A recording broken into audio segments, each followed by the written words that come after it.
has acted in as a guardian of the constitution to which he has sworn has taken an oath to. And he's a representative of the president. Yes, he is. The governor is a representative of the president, but is it a lone battle? And the other aspect is, in this case, I'm sure you're seeing the developments. Has Governor R.N. Ravi conducted himself ably? Because there are two aspects. One is what he says or what his opinion is, and there can be different positions on that. The other part is what he and his office are doing. The allegation that's been made by the DMK-led government is that he's holding on to bills, nearly 20 plus of them, which the government has passed in the Vidhan Sabha. But it is stuck at the governor's office. And I'm sure you've faced a situation like this in the past. So let me ask you, what is happening here?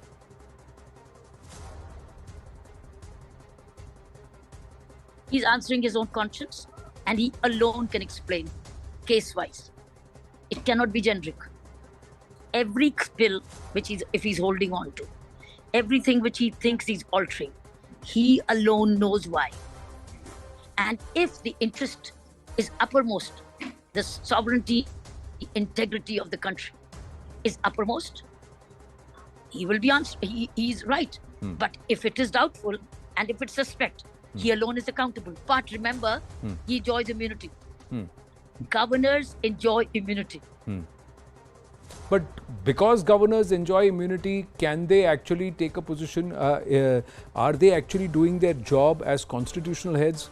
Do they follow the diktat of the centre? Do they follow what the state government wants them? Are they caught in a bind? These are all aspects that stand out. But you are saying that the governor reports to the president. So does the president and the president's office know of what is happening with every governor or LG in every state and union territory? They report to the President of India. He sends a monthly report to the President of India. Monthly. So President receives a monthly report from every governor or a lieutenant governor, depending on the situation. So the governor, he's not sending a report to the executive. He's sending a report to the President of India. So the governor is sending a report to the President of India, Kiranji, you're saying, and it's a monthly report. So every month, whatever is happening, the President's office is made aware that this is the status. I know you have a flight to catch, Kiranji, so thank you very much. Thank you very much for joining us. Namaste, and always a pleasure to speak with you. So Kiran Bedi, the former LG, who was also portrayed as Hitler by the then Congress government at that time, they also said, go back Kiran Bedi. Those campaigns were run against her. Let's just quickly bring you up to speed as what was said and why is this situation of the Tamil Nadu governor versus the Tamil Nadu chief minister that's happening. Interestingly, that even Stalin used the word Tamil Nadu till about 6:30 on the very day when the governor made the Tamil Nadu reference, and then after they have removed it. So government follows ideals of Periyar, Kamarajar, Anna and Karunanidhi. This they wanted to state. So, but he didn't read the speech prepared by the government, approved by him. Because once again, that's what Kiran Bedi also said. If the governor read that out, that means the governor has assigned a stamp of authority and said this is the Dravidian model and authorized it because it will be there in the floor of the house. So he didn't do that. Government delivering Dravidian model of governance is one more part. The governor acted against our principles and the government. But can a governor actually say Dravidian model of governance? What is that Dravidian model of governance, and should he endorse it as a constitutional position? Highest priority to maintenance of law and order, saddening against the tradition of the assembly. But was the tradition of the assembly followed? Was the national anthem played? Was the governor given due respect? Many questions. Steps to ensure a state, a haven of peace and tranquility. Violation of the legislative traditions by the governor. But were the legislative provisions followed by the state itself? Is mocking the governor all right? We leave you with these questions tonight on The Right Stand. Thank you very much. Zaka Reddy with Brass Tacks.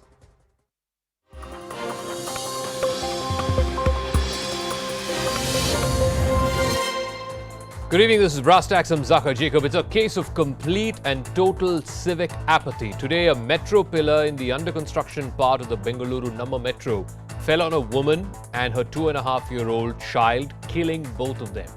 A city whose civic infrastructure is bursting at the seams. This is the latest instance of misplaced priorities. When the city's lawmakers, and remember there are 28 of them from the city of Bengaluru, they should be talking about better roads, better connectivity, better civic infrastructure. Instead, all of the campaign talk has been around hijab and halal and Tipu Sultan.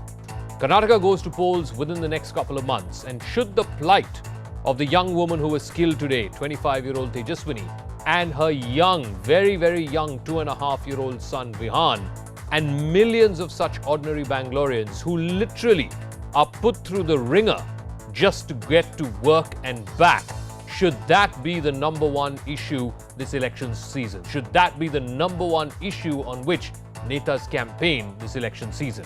Or will it be once again sabotage by divisive and polarizing issues instead?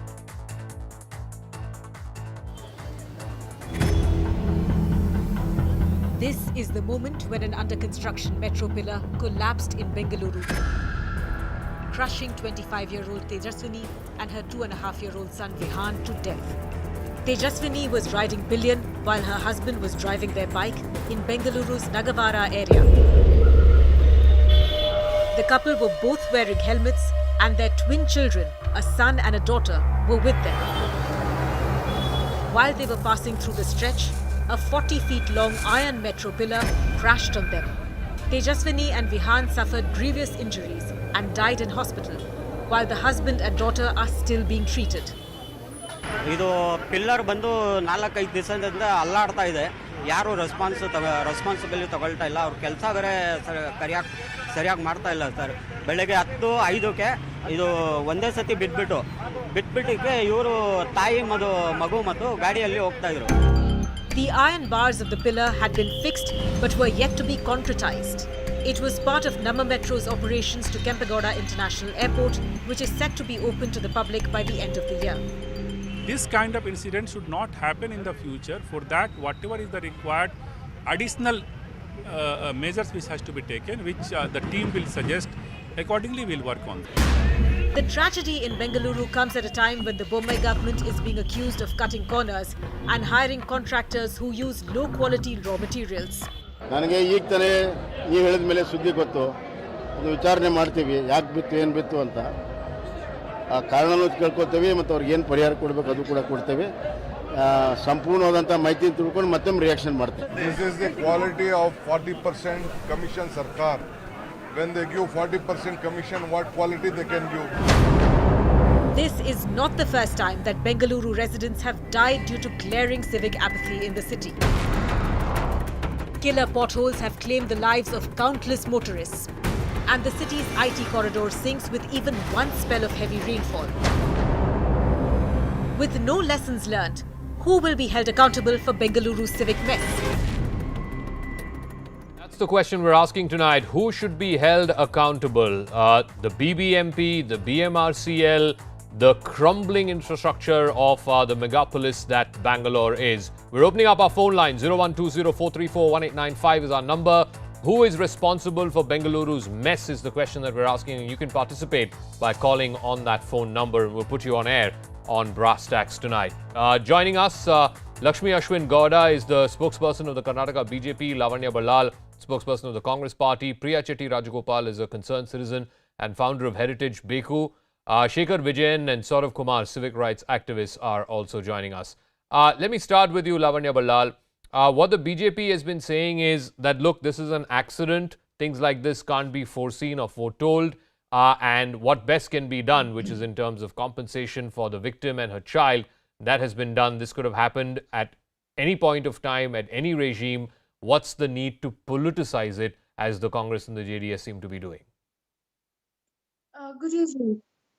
This is nothing to do with politicizing this particular incident. You know, somebody must be held accountable, and I think for far too long, the bureaucracy in our nation has not been held accountable. You know, there is usually the case of, somebody gets suspended and then nothing happens. There is an inquiry. The officer is suspended for some time, or his transfer is suppressed for some time, and then he's back at work. But I think the way we view the entire incident should be very different. I think we should look at it as how we look at murder cases in other countries. I think that's how we should equate this incident and look at it that way. Because for the last few months or few years, if you have seen, Bengaluru infrastructure is known as Bengaluru roads are known as killer roads. Yeah. Our potholes are often in news because of the people dying in Bengaluru roads, and they are saying, there is no, there's no problem with the kind of construction. If there was no problem, if the construction was perfectly fine, then why did this pillar, fall? BMRCL should be held accountable for this. No, They the, are the pillar was being moved from point A to point B. This is in the KR-Puram to Hebbal stretch of the Namma Metro, which connects all the way to the Kempegowda International Airport. While this movement was happening, the girder broke and it fell. Now, Yeah. the large question that needs to be asked, and I'm going to ask this to Lakshmi Ashwin Gowda of the BJP, who decided that traffic should continue as normal? Traffic should have been stopped at the time that these heavy pillars were being moved. Number two, the BMRCL comes out and says we've sent notices to the subcontractor and the engineers there. The decision to move these pillars was not taken by the subcontractors and engineers. The decision to not stop the traffic at that time was not taken by these junior level officials. The question that's being asked, Lakshmi Ashwin Gowda, is somebody needs to be held to account for this. BMRCL MD comes out and puts out a statement saying it's a technical fault. But are you going to say that to the family of Tejaswini and Vihan, that they died because of a technical fault? My deep, heartfelt condolences to the bereaved souls.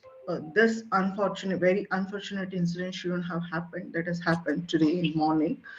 There was saying that and in addition to that, our party is ready to take stringent punishment, stringent action against the person involved behind it. A BMRCL technical fault was there. As prima facie, it is looking like that. So our chief minister has ordered probe to deeply investigate into the issues. We'll take an impartial investigation into the issue. We'll deeply probe the issue and will bring the culprits into the light and will give them stringent punishment possible and will enforce stringent measures not to see the recurrence of the incidences again. Second one, by giving compensation to the family, definitely will not get the souls back, bereaved souls. Yeah. The BJP government has been so much proactive, pro-citizen government. It was always binding, it was always dedicated to the safety of its various citizens. This unfortunate incident, what has happened today, might be some miscreants behind the BMRCL technical unit. So we'll bring them into the notice, we'll bring them into the light, and we'll give them stringent punishment possible, and we'll see not to see this incident again. I want to go to the citizens activists who are also on the panel tonight, but before that, I think our phone lines are really buzzing tonight. A lot of callers are calling us from Bengaluru and other cities as well. It's not just a civic apathy is not just a Bangalore problem. It's a problem across cities in this country. I want to get our first caller in. Dr. Kochar is calling us from Mohali next to Chandigarh. Dr. Kochar, good evening. Your thoughts on what happened today in Bengaluru? Yeah, good evening. I was looking at the news that some pillar of a overhead bridge was being constructed and all that, or removed from another place. It doesn't matter whether it was being removed or whether it's a new one. How does it matter? Yeah. The two lives, a kid and the mother has gone. We should not emphasize on that point that the pillar was being removed from one place to other. The precaution may not differ whether it's a new construction or this one. Number one, traffic should have been stopped on that path to the other lanes. For example, if there are 4 lanes, for example, on the red bridge, it should have gone to the other side, or on the 2 lanes. 2 lanes should have been blocked, or whichever was required, how much.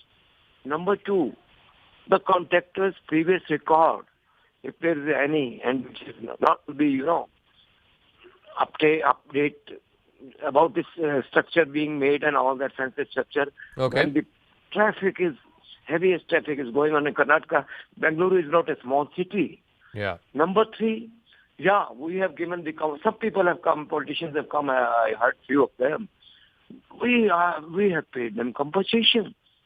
Sir, imagine if this something happens, someone near and dear one, within your family, within your relatives, within your close friends, then you should know, you would not have said this statement. All right, Dr. Kochar, thank you for your call. Let me get in more callers. Ramesh is calling us from Bangalore. Yeah, Ramesh, good evening. Hey, good evening. And first, a very sad day here to see all the news here, what's happening. But the thing is this, that in India, generally, everywhere, human life sacrifice is most important for getting things right. It be a pothole, and anything that happens, the media comes in and all the thing happens, and then what happens is that, administration comes into act and things will be get right. I'm sure that this also will be one more such thing. Things will be put into, All right. better. All right. Thank you for your call. Jagannathan is calling. I'm not sure if things get actually right, but anyway, I'll ask Priya Chitti Rajgopal that in a moment. Jagannathan, and then I'll go to our guest. Yeah, Jagannathan. Yeah, good evening. Calling from Bengaluru. It's one more sad day in Bengaluru for the citizens to have died on the road because of the apathy of the various government organizations. I think it's high time the government thinks of outsourcing its arm. BBMP and other such parts of the government have failed the citizens miserably. Not only this government, any political party government, this is not a new thing in Bengaluru. Okay. If the state government cannot do, probably the central government should intervene and do whatever necessary to make Bengaluru the beautiful city that it was to her pristine glory. All right, Jagannathan, thank you for your call. Priya Chitti Rajgopal, one of the callers said, human life gets lost, such tragedy happens, and then things get better. Do they? I mean, from whatever I've seen, we saw last monsoon how entire that Marthahalli, that ring road belt completely got submerged. We have seen time and again Bellandur Lake and other lake overflowing. We have seen pothole deaths in Bengaluru. As of 2021 statistics, 654 people have died in road accidents in Bengaluru city alone. Do things actually get better? Do the politicians actually care at all? From point of view of a Bangalorean right now, I think there's a lot of sadness. When you see something like this happening, I think I just need to take a second to say that just imagine twin children and their parents going to school and something like this happening. One parent and one child is dead today. The other two are battling for their lives. And this is all avoidable.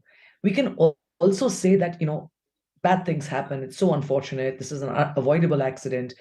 We can make all the sounds, the platitudes that make us feel better. The fact is it's happened. So let's acknowledge that. The second thing is it preventable? Yes, it is. And it is especially preventable because, to give credit to BMRCL, I think in terms of structure, in terms of the way they manage the SOPs, they're quite organized and quite structured in the way they go about it. So I'm surprised something like this has happened. I do feel, and I've been saying this for a while, that BMRCL functions too much like a monolith. They seem to be accountable only to themselves. They very rarely take inputs or feedback from citizens around or consultations. And I think that's something which reflects in something like this that has happened. So if a BMRCL, which has got that structure, has had this happen, we can imagine what some of the other parastatals are seeing. And the conversation about compensation, I think, is below par. It really shouldn't come up. I mean, these are assumptions that one can make. One cannot take away the family. But from a Bangalore perspective, I'm troubled by two things. One is the way we talk about ourselves as our brand image is being affected, as if that is something that is relevant at this point. Our brand image is something that is sustained for many different reasons. And an accident like this is not something that is so minor that it just affects the way we are perceived. I think structurally, from foundation, we really have to look at a couple of things, which is how much do we value life and how much do we value process? And how much accountability are we willing to take? Okay. It goes right up to the top. And I do believe they have had some fantastic IAS officers at the helm of BMRCL. But down the ranks, I think in terms of the kind of coordination and pressures that they have, they really need to get their act together a lot more. Shekhar Vijayan is also joining us. The other problem is that while these should be the number one issues, the talking points, these should be the concerns of the 28 elected legislators from the city of Bengaluru, what are we seeing in public conversation over the last 3 to 6 months? The issues that are dominating, we have an election coming up in the state in the next couple of months. Politicians are busy talking about hijab and halal and Tipu Sultan. Is that what matters to the citizens of the state? No, I don't think that really matters. I think what's really important is accountability and responsibility. And I think heads should roll. This is not the first time an infrastructural issue like this is happening. We've had floods like this in the past, which your channel has covered very extensively, and it just takes one downpour for Bangalore's infrastructure to just break. Unfortunately, we lost human lives, and there is no accountability and responsibility from our elected representatives. There is no think tank in place. There is no action plan in place, and it's so ironic. Bangalore has an app for everything. In Bangalore, they call it the silicon capital of the world, and we have so many brainy people around us. But unfortunately, our infrastructure just does not keep pace.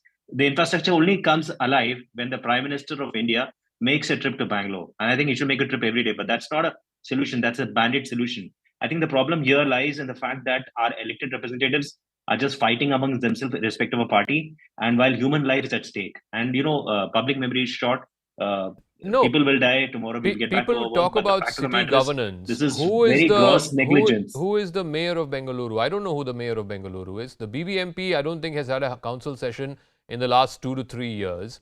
Yes. Political parties, like I said, the ones, obviously because of the nature in which electoral politics functions, there are 200 seats outside of Bengaluru, there are 28 seats in Bengaluru. Nobody really cares. The balance of power is outside of the capital. Who do citizens go to, Saurav Kumar? I mean, you can't go to the BBMP because there's no functioning BBMP. There is no mayor. There is no city governance of any record to speak of. You can't go to your legislators because they know that the media will create a hullabaloo every time there is a tragedy, there's an accident like this. The media will move on to the next story in the news cycle, and then people will forget about it. There is no incentive today for whether it's the 28 legislators or whether it is, I think, about 7 ministers who come from the Bengaluru region in the Bombay government. Not one of them has gone today and met with the family and consoled them, or come out and said that, we will fix this, we will address this issue. The problem is the lack of accountability is because there is no fear of disincentive. They will still win elections. People who vote for them will still continue to vote for them. And that is why it is a tragedy in Bengaluru that the elected officials are not being held accountable, and that's why you have this. Frankly, and I'm saying this, with a great degree of caution and conservatism, it is third-rate quality of life. That's what it is. It is first world dreams and first world software and silicon technology, but it's third-rate infrastructure for a supposedly city with first world ambitions. Saurav Kumar. I wouldn't disagree with you at all that the state of affairs in Bangalore currently is really poor. When it comes to BMRCL, I don't even see that common man, in fact, can also reach out to them for, let's say, if somebody finds a fault during the construction phase that is happening. That surprises me too. I mean, we've been working in the area of fixing potholes for now almost 6 to 7 years. BBMP has in fact come up with a lot of interesting applications, though we are yet to see it functioning to the best of its capacity. But when it comes to BMRCL, yes, as you rightly said, people are clueless as of now that how do we even reach out if, let's say, we find a fault over there. And let me tell you another very interesting data. My team was doing a survey across the corridor of Outer Ring Road in Bangalore, and we found this is really unfortunate that this accident has happened. Of course, it is because of lack of planning that this particular incident has happened, and somebody has lost, life, and the family is devastated. But at the same time, you see the condition of footpath, you see the condition of lights, you see the number of potholes. This is enormous. I mean, if proactively these things are not sorted, it's just another. Maybe another few days when we will be talking about another issue of people losing their life because of these issues happening during the construction phase, and it has to be proactively dealt. It cannot be just dealt when there is a calamity or there is a accident that has happened. That's what we've been doing. That's what we've been working towards. And suggestions, I don't know who to go out to and give suggestions to. But there is a lack of infrastructure for sure. Okay, so let me get in more callers. The BBMP Commissioner, Tushar Girinath, said that the corporation spends annually 30 crore rupees to fix potholes. I really want to know where this money, this 30 crores, is going every year to fix potholes. As of 2021, like I said, NCRB data says that Bangalore had the highest number of road accident deaths. 654 people died in the year 2021. And I believe in the year 2022, we don't have official figures for 2022, but that number is higher. It's upwards of 700 in the year 2022. Sheshadri is calling us from Bangalore. Sheshadri, good evening, sir. Good evening. See, the corruption levels here in Bangalore is the highest. And I have several times marked this to the BBMP the administrator, Mr. Tushar Girinath, that the expansion joints of various flyovers are giving away. But nothing is being done.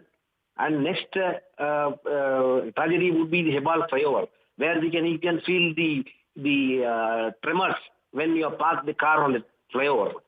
So the people are not bothered. They will give compensation from the taxpayers' money and then just get away with no accountability. There should be a bill on the accountability for politicians. Yeah. All right. Thank you for your call. Debashish is also calling us from Bengaluru. Yeah, Debashish. Thank you. I've been living in Bangalore on and off for last 50 years. I think the situation is out of control. Mm-hmm. There are 1.3 crore people congested over here. Mm-hmm. There's no public transport, so naturally these things are going to happen. And apart from saying that, whether it's two-wheeler driver or a four-wheeler driver, no point in blaming anybody because we ourselves are so indisciplined. How do you think that the government can do a audit or do something? It's just perhaps I am a bit of a pessimist, but I'm seeing this beautiful city has already crashed down. All right. Debashish, thank you for your call. Imran is also calling us from Bengaluru. Yeah, Imran. Imran, are you there? All right. We'll go to our next caller. Mr. Ramachandra is calling us from Hubli. Mr. Ramachandra. Yeah, good evening. I come from this Karnataka itself, and I've been working for 13 years. So I keep on traveling a lot. First of all, I request 2 minutes of your time so that I can give a little bit of, what I am feeling now. I just saw the news now. My heart goes towards those family, who are lost there. And I am a supporter of Mr. Modi. There is no doubt about that. But the insensitive remark, about the compensation by the Chief Minister was I feel it was a very insensitive remark. I request, any advocate or, any lawyer seeing this news, to file a case against those people. It is not about a Congress or a BJP. It's about the culture or the system we have built, in so many years in India to get away, the rich people get away. So someone should be punished for this act so that anywhere across the country, this is not repeated. And I keep on traveling to the local upcountry market also. Whenever there is a road diversion, the roads are filled with only mud and stones. So you just imagine the path, which we travel are so tough, and we don't get probably security like, how a chief minister or a minister gets, is escorted by the other vehicles. So common people life has to matter. Then only this will get stopped by any government. All right. Thanks, so Ramachandra, for your call. Let me also play out, and I want you to, think about the state of mind of this gentleman today. His name is Lohit. He's Tejaswini's husband. He was driving the bike when this pillar fell on his family. They have 2 twin children, 2.5 years old. The son died today. The daughter has survived, and so has the husband. He spoke and he recounted what happened. This is what Lohit had to say. I was supposed to drop them to the concerned place, and I was supposed to leave from there.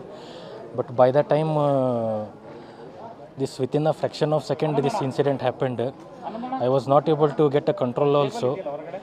So as soon as I saw back, my wife and my kid, they were fallen, and nothing was there in my hand. Sir अभी क्या बोल सकते हैं, मेरा तो सब कुछ ख़त्म हो गया. बस आगे ऐसा ना हो, दूसरों के लिए ऐसा ना हो.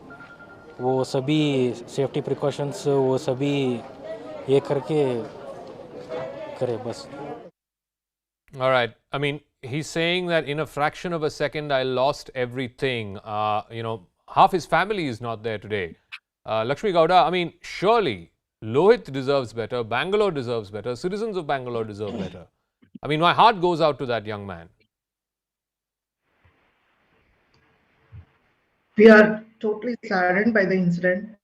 We are really deeply concerned about the incident, and our chief minister has already probed deeper investigation into the incident to bring those culprits into the light and to give them stringent punishment possible in order to enforce stringent measures not to see the recurrence again. So Okay. this might.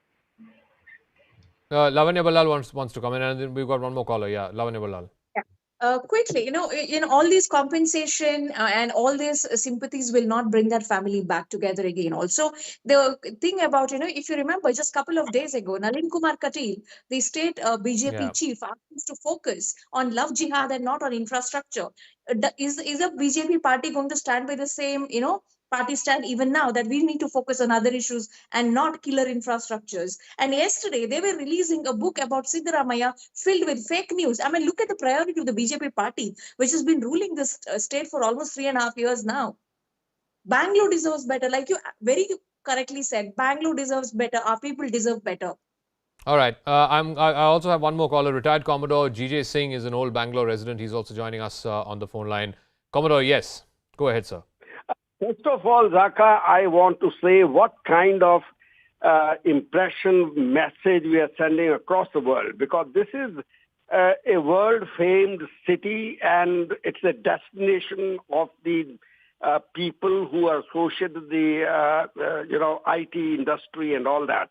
And this is something which I feel so sad that when it comes to the condition of roads, making of this the metro, because this place where this accident took place is very close to the place where I stay here in Bangalore, Nagavara.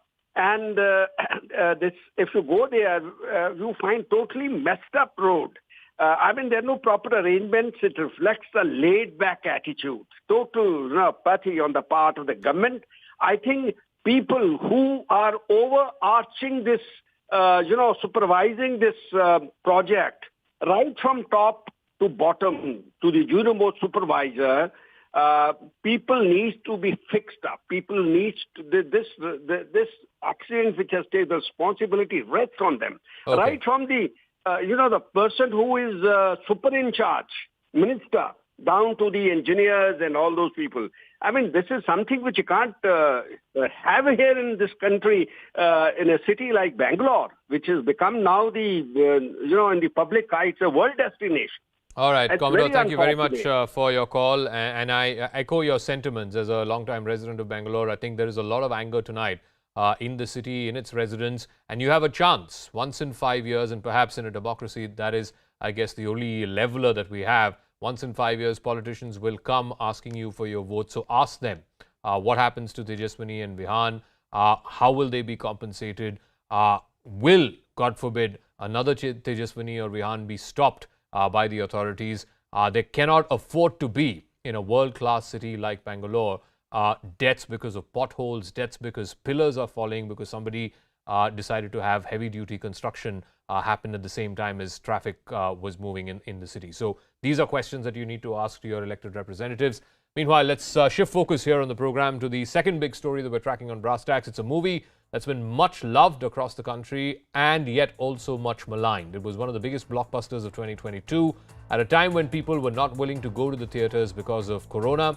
Kashmir Files is part of a 300-plus films that are in contention for the Oscars. The director and the lead actor claim that this was a shortlist and it's a vindication of their effort.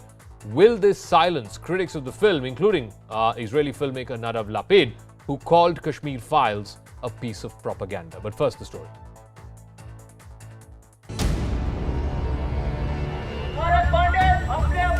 वो खुद भागी governor से मिल गई जहाँ शिव सरस्वती ऋषि कश्यप हुए वो कश्मीर हमारा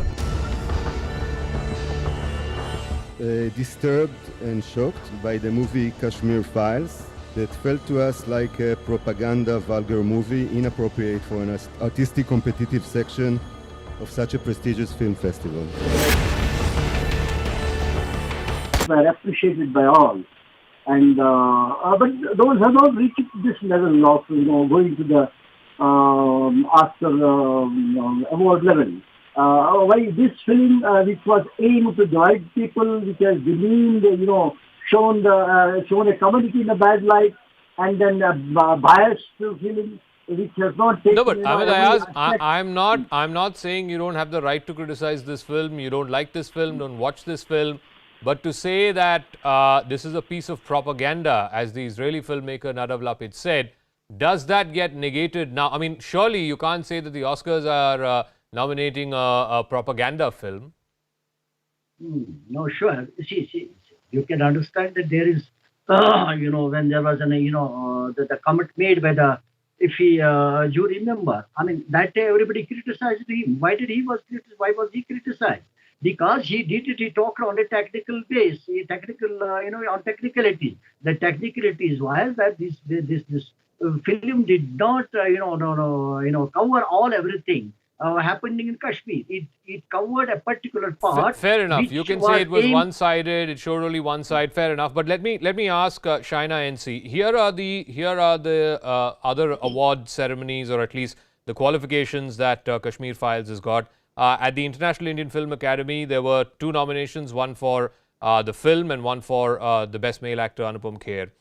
Indian Film and Television Awards, again, nominees in 3 categories. The International Film Festival of India, it was a nominee for the Golden Peacock. The Lions Gold Awards, it was a winner for extraordinary performance. And there are numerous other award functions for which this movie has qualified.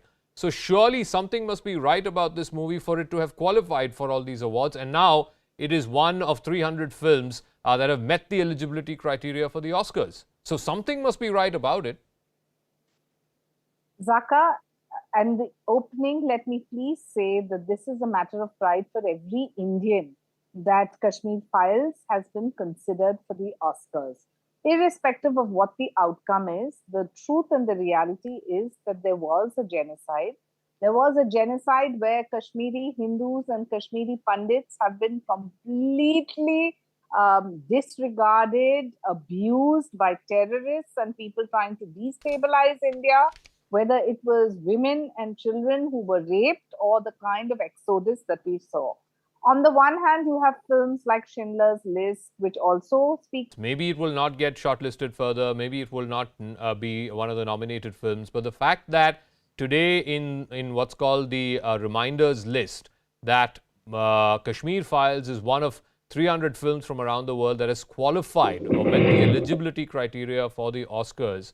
Surely, at least now that the criticism that Nadav Lapid made that it's a propaganda film, then it's like saying that the Oscars are accepting a propaganda film has met its eligibility criteria.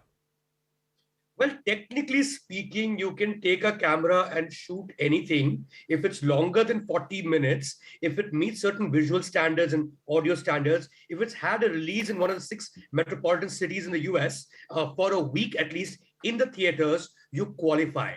And that is a qualification that this particular film has met. I have no idea where the word shortlisting has come about from. I have no idea exactly what we are celebrating in this particular thing. It could be symptomatic of something larger. Maybe there's a Western colonial hangover that even if you meet the basic audio-visual requirements to be eligible in the Oscars, we are going to be so happy about it. I don't think it's a big news. Honestly speaking, I'll tell you what was the big news. The films that have actually been shortlisted. The Elephant Whisperers has been shortlisted. All That Breathes has been shortlisted. These are Indian films. Natu Natu, the song from RRR, has been shortlisted. And of course, the next round will be the nominations. This is like you got an admission ticket to an exam. And now you have to go for the exam. That doesn't mean anything at all, right? No, but one sec. The issue at hand is, the people who have panned Kashmir Files have said it's propaganda. It shows only one side of the story. It demonizes a community. Surely these should be disqualifying factors for this movie to be eligible for the Oscars. No, the fact that it is eligible. Or at least has met the eligibility criteria of the Oscars, would mean that some of this criticism, if not negated, at least has been blunted. No, there is nothing in the eligibility criteria of the Academy Awards for Best Picture that says it should not be a propaganda film. Technically speaking, let's say if this is a propaganda film, nothing in the guidelines so far. So what is really met are the basic eligibility criterion from a completely, on technical grounds. Has it played in theater for a week? Yes. Are its audio and visual okay? Yes. I mean, in terms of technique. From thereafter, it's really people who will watch it. No, even in the question of technique, it had been criticized, saying, the craft of filmmaking was not met entirely, so on and so forth. But Shaina, again, is this movie becoming a sort of political football between the ones who like this movie and the ones who hate this movie? Ultimately, the objective criteria to judge whether it is a great film or not will be done by the Academy of Motion Picture and Sciences. And even then, there's a large number of people out there who say that why should the Oscar be the ultimate affirmation of whether a movie is good or great or not? Ultimately, the bottom line is, if you have liked this movie and if you feel that this movie is bringing to you a truth which was buried, which the country was not exposed to, or at least was not aware of at a mass scale like a movie can, then so be it. Why do you need the thappa of the Academy of Motion Picture and Sciences to say that, oh yeah, this is a great movie? It is, as Mayank said, must be some kind of a colonial hangover. So I think there is a colonial hangover, yes, certainly. But Zaka, if you ask me personally, I think the way people have targeted this film, the filmmaker, the actors, the content, I think is very unfortunate, because the fact is that there was this exodus. There were atrocities which you tried to just bury. And if it has been shortlisted, and despite the fact of whether there was propaganda or not, I think it is a matter of pride for Indians. There have been criticisms, there have been people talking about the genocide of the Kashmiris, but nobody did anything. So it's not a political issue when it comes to making of a film, but obviously the content, if it is true and has been dismissed in the past, is going to get the eyeballs that it got. So I only want to say, people who viewed this film with jaundiced eyes and tried to criticize every aspect and tried to just debunk the fact that there was this kind of atrocity against our Kashmiri Pandits, I think... I have an exclusive interview with the lead actor of the film, Anupam Kher, on the film being now declared eligible for Oscar nomination or Oscar entry, as it were. Anupam Kher will be speaking to us right on the other side.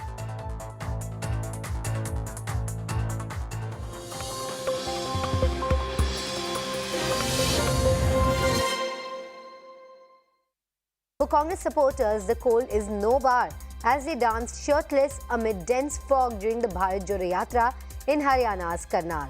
The lowest temperature recorded was 9 degrees in Karnal. Rahul Gandhi has also gained the spotlight for taking part in the Yatra in nothing but a white t-shirt amid a persistent cold wave. The Auto Expo 2023 will be held at Expo Mart in Greater Noida. The automobile lovers will see an active participation of Cartist of Jaipur. This artist associated with Cartist will convey the message of sustainability through automobile artwork to save the planet. This time, the attraction in this Auto Expo will be the Ambassador car made from scrap, an e-waste car, and 4 EV scooters designed by Cartist on different themes. Main मकसद ये है, इस बार हम लोग auto expo में अपनी pavilion में कई सारे इंस्टॉलेशंस दिखा रहे हैं। जैसे कि आपने अंदर देखा था कि हमने इलेक्ट्रॉनिक प्लेट्स, ईवी प्लेट्स, जो चिप्स हैं, जिसके लिए इंडस्ट्री अभी है ना बहुत ज़्यादा सर्वाइव, कोविड टाइम पे ना प्रोडक्शन रुक गया था, लेकिन उसका एंड मतलब कि उसका ना हमारे पास कोई सोल्यूशन नहीं है जिससे हम ना उसको स्क्रैप कर सकें। तो उसको एड्रेस करने के लिए भी हमने कई सारे इंस्टॉलेशन बनाए। तो मेन मकसद सस्टेनेबल सोल्यूशन की तरफ ऑटोमोबाइल इंडस्ट्री का रुझान लाने के लिए। Delhi has recorded minimum temperature of 1.9 degrees Celsius as the national capital reels under severe cold wave. A thick layer of fog covered Delhi and its adjoining areas, lowering the visibility. Around 20 flights from the Indira Gandhi International Airport and 42 trains have been delayed due to the foggy weather. Delhi has recorded its lowest temperature of this season with submergence at 1.9 degrees Celsius. Also, this is the lowest which the national capital has achieved for this winter season. If we talk about the visibility, it is as low as 50 meters in Delhi.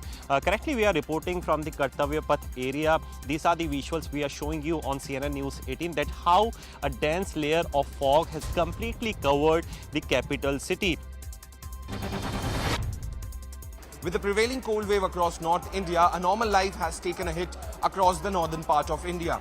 In fact, due to the prevailing foggy conditions, a lot of trains are being delayed. And in fact, as per Northern Railways, trains bound to the national capital, around 42 such trains have been delayed. The Northern Railways have maintained that 42 trains which are delayed on the Sunday morning are being delayed for around 4 to 5 hours. Odisha CM Naveen Patnaik, along with Union Ministers Jyotiraditya Scindia and Dharmendra Pradhan, inaugurated direct flight services from Bhubaneswar to Rourkela. This move has been taken ahead of Odisha Hockey World Cup that will commence on January 13th. Naveen Patnaik also expressed his appreciation to PM Narendra Modi for his constant support.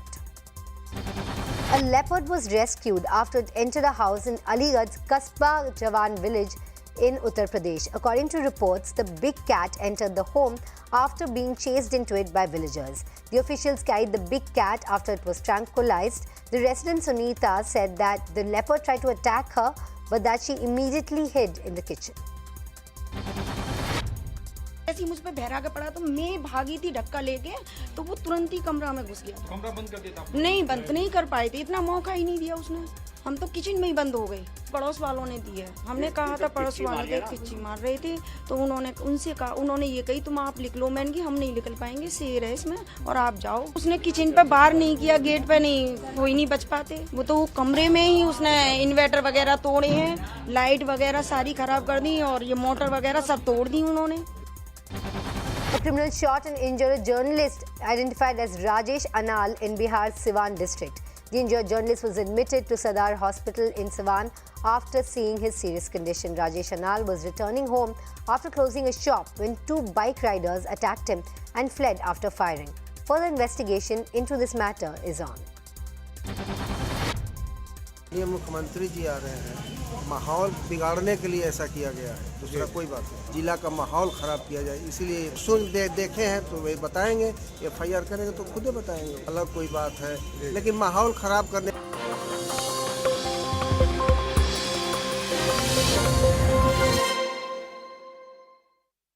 The fact that the film finds a mention, you also find a mention as far as the best actor list is concerned. Well, it's a great feeling. I think we are far away from nomination and other process, but I think the first step has taken place and we need to celebrate the first step. It's a humbling feeling, and especially the Kashmir Files has been a film which is not fiction. It's a film based on true story, true events, on genocide of Kashmiri Hindus. Anupam ji, I want to talk to you about the journey of making the film, the kind of response it saw. So it's a personalized journey for me, and but I'm so happy and humbled for the love that people have given it, because at the end of it, it's the people who sort of decide whether they, and it's not a film which has songs, it is not a film which has fights, which have comic sequences. It is a film which jolts you. Right. Anupam ji, their trauma, their tragedy, their sadness. So it's a film like that. Anupam ji, I want to just talk to you as far as this reminder list is concerned. Now, many already say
Hello everyone, you're watching News Epicenter with me, Maria Shakil. Ladies and gentlemen, Bengaluru is a city of over 1.6 crore people, a cosmopolitan metropolis with residents from all over the country. It is the IT capital of the nation, where the biggest tech firms from all over the world have set up shop, powering India's growth story, commanding a budget of over 10,000 crore.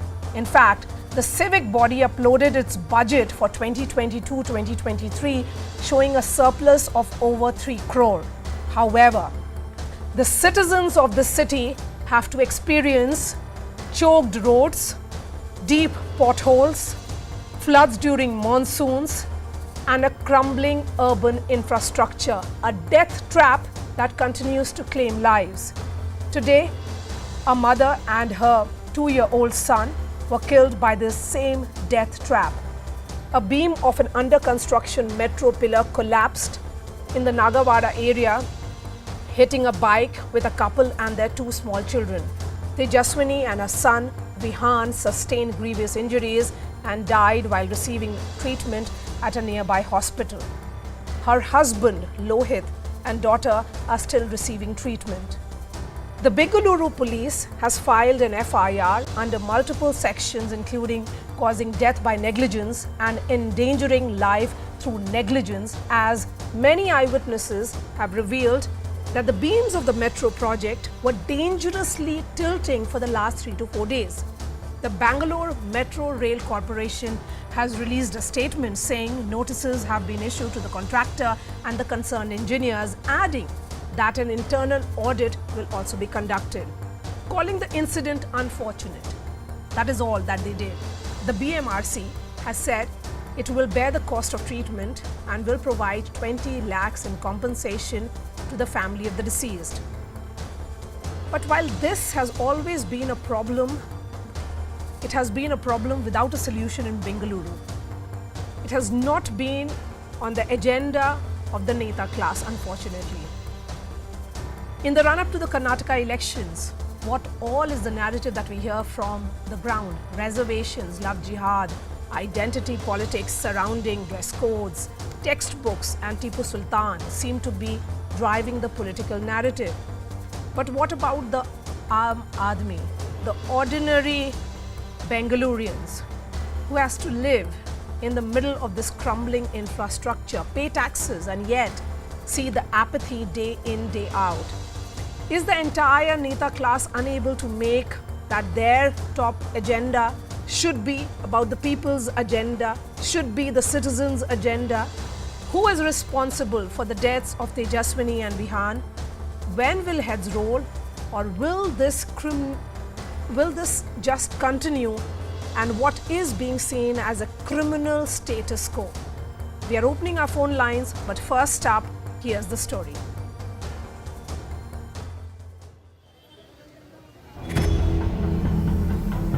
This is the moment when an under-construction metro pillar collapsed in Bengaluru, crushing 25-year-old Tejaswini and her 2.5-year-old son Vihan to death. Tejaswini was riding pillion while her husband was driving their bike in Bengaluru's Nagavara area. The couple were both wearing helmets and their twin children, a son and a daughter, were with them. While they were passing through the stretch, a 40 feet long iron metro pillar crashed on them. Tejaswini and Vihan suffered